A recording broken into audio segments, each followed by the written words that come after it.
সেজে আমি হাজির হয়েছি, উপহার কি কি পাবো লিস্টি করেছি,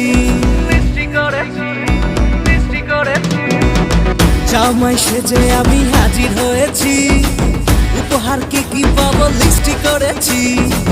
জমিয়ে খাবো আমি ইলিশ মাংস কই, খাবো আমি ছেটে পুটে মিষ্টি সাথে দই।